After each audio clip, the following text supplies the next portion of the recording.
नमस्कार। एक बार फिर से मैं आपके बीच में उपस्थित हूँ कुछ महत्वपूर्ण सूचनाएं लेकर, जिसमें सबसे महत्वपूर्ण सूचना है सत्रांत परीक्षा दिसंबर 2023 को लेकर। और इन सूचनाओं में आप सभी जानते हैं कि सत्रांत परीक्षा दिसंबर 2023 के लिए आवेदन फॉर्म यानी परीक्षा फॉर्म या एग्जामिनेशन फॉर्म भरने की लास्ट डेट जो थी वो 10 नवंबर 2023 तक थी। और उसके साथ साथ में लेट फीस का एक प्रावधान रखा गया था। और इस लेट फीस के साथ में ये कंडीशन रखी गई है कि आप अपने रीजनल सेंटर से डीडी के साथ में जाएंगे और उसके अनुसार आप अपने रीजनल सेंटर पे जाकर वो आवेदन फॉर्म भरेंगे, जो कि ऑफलाइन भरा जाएगा। तो ये आवेदन फॉर्म किस प्रकार से भरना होगा, क्या इसमें इश्यूज़ हैं, किस तरह से आप अगर आवेदन फॉर्म भरने के साथ साथ में कुछ ऐसे भी स्टूडेंट हो सकते हैं जिन्होंने अपना जो परीक्षा फॉर्म भरा था उस समय कुछ परीक्षा फॉर्म भरते समय अपना एग्ज़ाम सेंटर जो है वो गलत भर दिया गया, या जो एग्ज़ाम सेंटर उन्होंने भरा था उस एग्ज़ाम सेंटर की जगह पर वो किसी और एग्ज़ाम सेंटर पर अपना एग्ज़ाम देना चाहते हैं। तो इन दोनों इश्यूज़ को लेकर मैं प्रयास करूंगा कि आज के इस वीडियो के माध्यम से हम आपको जो भी प्रॉब्लम्स हैं, जो टेक्निकल इश्यूज़ हैं, उन सभी इश्यूज़ को आप तक आपके सामने पहुंचा पाएँ। तो सबसे पहले मैं अगर चर्चा करता हूं कि जो ये लेट फीस का जो प्रावधान है, यानी कि 1100 रुपये लेट पेमेंट प्लस जो फीस है आपकी एग्ज़ाम फॉर्म या एग्ज़ाम थ्योरी पेपर के साथ में, उसके अलावा प्रैक्टिकल पेपर और बाकी जो सारी चीज़ें हैं, तो इसमें किस प्रकार से स्टूडेंट को, पहली चीज़ तो यह है कि कितनी फ़ीस देनी होगी। दूसरा क्वेश्चन ये है कि वो आवेदन किस प्रकार से भरा जाएगा, या कौन कौन स्टूडेंट्स होंगे जिनके लिए वो आवेदन संभव हो पाएगा। तो आप सभी जानते हैं कि 10 नवंबर तक हम लोगों ने एग्ज़ाम फॉर्म ऑनलाइन रखा था और 10 नवंबर के बाद में ऑफलाइन का ऑप्शन है। तो आपको पहले ये बता देना चाहूँगा कि जिन लोगों ने एग्ज़ामिनेशन फॉर्म भरा था तो उन सभी छात्रों के क्वेश्चन पेपर, अटेंडेंस शीट और बाकी सारी जो भी फॉर्मेलिटीज़ होती हैं वो हम लोगों की तरफ से, या स्टूडेंट इवैल्यूएशन डिवीज़न इग्नू नई दिल्ली की तरफ से वो सारी फॉर्मेलिटीज़ अपने अपने सेंटर्स को जा चुकी हैं। हम लोग प्रयास कर रहे हैं कि जो क्वेश्चन पेपर हैं और बाकी चीज़ों के बेसिस पर हम लोग वहाँ पर एग्ज़ाम करवा पाएँ। जो क्वेश्चन पेपर जाते हैं, ख़ासतौर से अगर मैं उनकी बात करता हूँ, तो वो क्वेश्चन पेपर 10 के सेट में जाते हैं। जैसे अगर किसी भी एग्ज़ाम सेंटर पे, अगर मैं अपने लोकल एग्ज़ाम सेंटर की बात करता हूँ, 0522 हमारे यहाँ एक एग्ज़ाम सेंटर है दरभंगा में ही। तो इस एग्ज़ाम सेंटर पे जितने भी कोर्सेज़ का ऑप्शन लिया है, या जिस बच्चे ने भी एग्ज़ाम फॉर्म भरा होगा, तो उन सभी बच्चों के एग्ज़ाम पेपर यानी कि क्वेश्चन पेपर जो है वो सेंटर पर जाएंगे। अब उसमें अगर किसी एक कोर्स का, जैसे अगर मैं बात करता हूँ AHE1 का, तो AHE1 का अगर कोई बच्चा है और उस सेंटर पे उसने अप्लाई किया है, तो हो सकता है संभावित तौर पर उसमें एक बच्चे, दो बच्चे, चार बच्चे, पाँच बच्चे,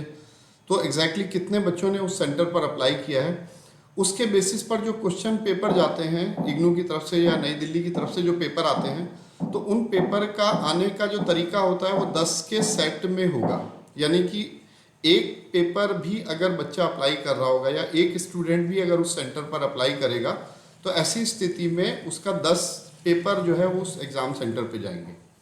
या अगर दो बच्चे भी होंगे तब भी 10 जाएंगे। इसी तरह से अगर 1 2 3 4 अगर मैं बात करता हूँ, 10 स्टूडेंट तक के ऑप्शंस हैं,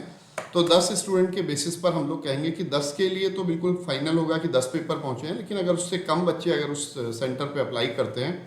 तो ऐसी स्थिति में वो 10 में से उतना माइनस करने के बाद उतने वहाँ पेपर अवेलेबल बाकी होंगे। जैसे अगर मैं 522 की बात करता हूँ, तो 0522 CM कॉलेज में अगर किसी पेपर में अगर 5 बच्चों ने अप्लाई किया है, तो ऐसी स्थिति में 5 क्वेश्चन पेपर हमारे यहाँ स्पेयर या एक्स्ट्रा पेपर हैं जो उस सेंटर पे अवेलेबल हैं। तो उन पेपर्स के बेसिस पर ही हम लोग उन फॉर्म्स को एकोमोडेट कर सकते हैं। यानी कि 1100 रुपये लेट पेमेंट के साथ अगर बच्चे अगर अप्लाई करना चाहते हैं, तो उन्हीं सेंटर्स पे उन लोगों का आवेदन स्वीकार होगा जहां पर वो पेपर ऑलरेडी अवेलेबल हैं जिन लोगों ने ऑनलाइन अप्लाई किया है उसके बेसिस पर। तो पहली चीज़ तो यह है कि इसमें लिमिटेशंस हैं, 100% कन्फर्मेशन नहीं है कि आपको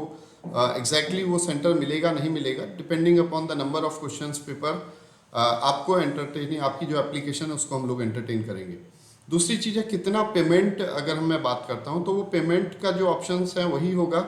जैसे आप जानते हैं कि थ्योरी पेपर के लिए 200 रुपये है और प्रैक्टिकल या प्रोजेक्ट के केसेस में अगर 4 क्रेडिट का है पेपर तो वो 300 रुपये होगा, अगर 4 से अधिक है तो उसके लिए 500 रुपये है।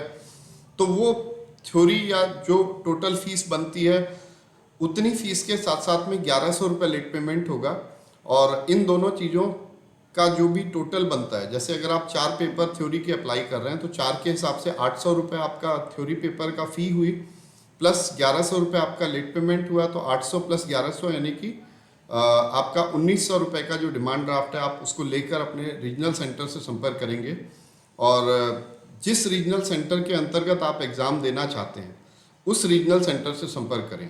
जैसे अगर हो सकता है कि कोई स्टूडेंट दरभंगा का है लेकिन वो दिल्ली में अगर आप एग्ज़ाम देना चाहता है तो ऐसी स्थिति में वो दिल्ली संपर्क करेगा। उसको ऐसा नहीं है कि उसका रीजनल सेंटर अगर एडमिशन का दरभंगा है तो वो दरभंगा नहीं, बल्कि जिस रीजनल सेंटर के अंतर्गत उसको एग्ज़ाम देना है उस रीजनल सेंटर के से संपर्क करके वो अपना डिमांड ड्राफ्ट और जो भी एप्लीकेशन है उसको लेकर वहाँ जमा करेंगे। तो ये तो है जो 1100 रुपये लेट पेमेंट के केसेस की बात। तो ऐसी स्थिति में आप सबसे पहले अपना डीडी बनाएं जितने कोर्सेज़ का है, और उतने कोर्सेज़ के अकॉर्डिंगली थ्योरी पेपर का 200 रुपीज़ प्लस प्रोजेक्ट प्रैक्टिकल का है तो 300 या 500 का ऑप्शंस है, उसके साथ में प्लस 1100 रुपये लेट पेमेंट जो टोटल अमाउंट बनता है। तो उस अमाउंट का आपको डीडी बनाना होगा, और ये जो डीडी होगा डिमांड ड्राफ्ट होगा बैंक से बनवाएंगे, जिसको आप इग्नू के नाम से बनवाएंगे, और payable in the city where the regional centre is located. यानी अगर आप दरभंगा रीजनल सेंटर के अंतर्गत अगर आप एग्ज़ाम देना चाहते हैं तो ऐसी स्थिति में जो आपका डिमांड ड्राफ्ट होगा वो इग्नू के नाम से होगा और दरभंगा में दे होगा। अगर आप पटना में बनाना चाहते हैं एग्ज़ाम देना चाहते हैं तो ऐसी स्थिति में आपका जो डिमांड ड्राफ्ट होगा वो इग्नू के नाम से होगा और पटना में दे होना चाहिए, मतलब पेबल एट पटना होना चाहिए। यानी कि जिस रीजनल सेंटर में आपको अपीयर होना है या जिस रीजनल सेंटर के कार्य क्षेत्र में आपका एग्ज़ाम सेंटर है उस रीजनल सेंटर के नाम से आप अपना डिमांड ड्राफ्ट बनाएंगे। तो ये तो है लेट पेमेंट की इश्यूज़। और दूसरा जो इशू है या कंसर्न है वो मेनली उन लोगों का हो सकता है जो कि जिन्होंने ऑनलाइन एग्ज़ाम फॉर्म भरा है लेकिन कुछ टेक्निकल रीजंस के कारण अपना वो एग्ज़ाम सेंटर चेंज कराना चाहते हैं। तो इसमें दो तरह के इश्यूज़ हैं। जैसे हम लोग जो मेल आ रही हैं उसको अगर मैं गौर से देखता हूँ तो उसमें सबसे पहले तो कुछ ऐसे केसेस हैं जो एग्ज़ाम फॉर्म भरते समय जब जहाँ पर थे तो वो अलग जगह पर हैं, लेकिन उनका बाद में कहीं जॉब पोस्टिंग हो चुकी है नौकरी के लिए, वो हो सकता है अपने जो पुराने एग्ज़ाम सेंटर पे नहीं अपीयर होना हो सकते हैं, बल्कि वो नए एग्ज़ाम सेंटर चाहते हैं। तो एक ऑप्शन ये है। दूसरा ऑप्शन ये भी हो सकता है कि कुछ मेडिकल इश्यूज़ हो सकते हैं। तो ऐसे दोनों ही कंडीशन में आपको सबसे पहले तो जिस रीजनल सेंटर के अंतर्गत आपको नया एग्ज़ाम सेंटर आपका आ रहा है तो उस रीजनल सेंटर से आप संपर्क करें, और उसके साथ में आपके जो भी डॉक्यूमेंट्स हैं जिसके बेसिस पर आपको अपना एग्ज़ाम सेंटर चेंज कराना है उन डॉक्यूमेंट्स को अपने साथ में लेके जाएं। और मैं ये कहूँगा कि ये फिजिकली पॉसिबल होगा। उसका दो कारण है कि जैसे आपका अगर एग्ज़ाम सेंटर कहीं और है और आप जिस नए सेंटर में या जिस नए रीजनल सेंटर के अंतर्गत आप एग्ज़ाम देना चाहते हैं तो संभावित तौर पर पहली अवस्था तो ये है कि आपका उस रीजनल सेंटर में वो पेपर अवेलेबल होंगे। जैसे मैंने पहले कहा इसी वीडियो में कि जो पेपर हैं वो 10 के सेट में होते हैं, और 10 के सेट की स्थिति में अगर आपके पेपर वहाँ उस क्षेत्रीय केंद्र पर या उस एग्ज़ाम सेंटर पर उपलब्ध हुए तभी आपका ट्रांसफ़र एक्सेप्ट होगा, यानी कि एप्लीकेबल होगा।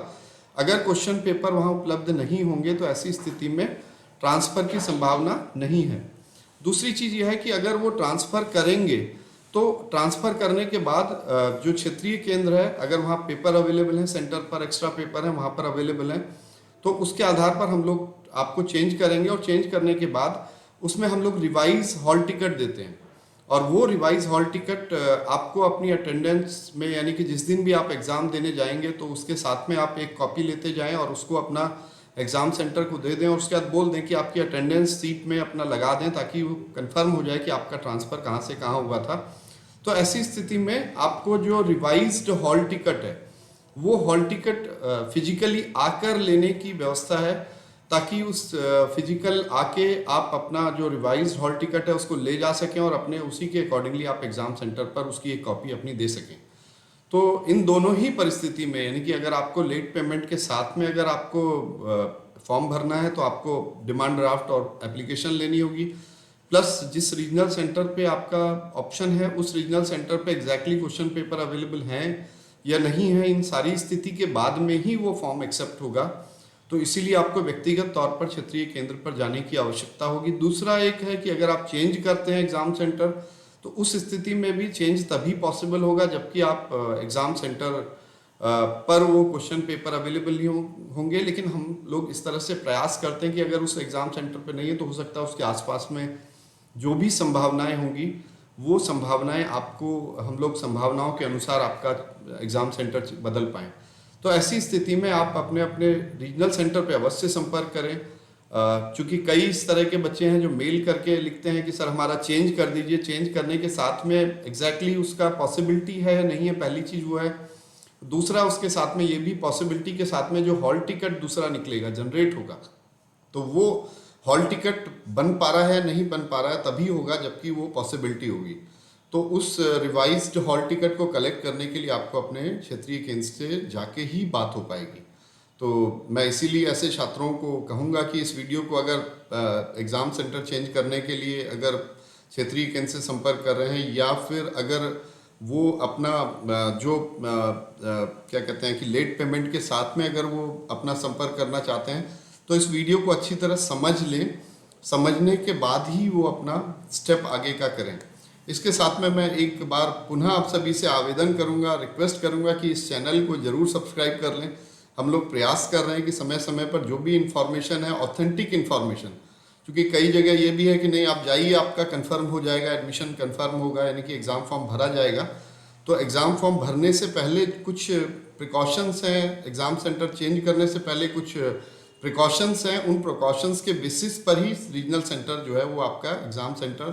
चेंज करेगा या लेट पेमेंट के साथ एग्ज़ाम फॉर्म एक्सेप्ट करेगा। तो इसीलिए मैं कह रहा हूँ कि एक बार फिर से आप इस वीडियो को, इस चैनल को सब्सक्राइब करें और चैनल को सब्सक्राइब करने के साथ में जो भी लेटेस्ट इन्फॉर्मेशन है उस इन्फॉर्मेशन को आप लोग लेते रहें। धन्यवाद।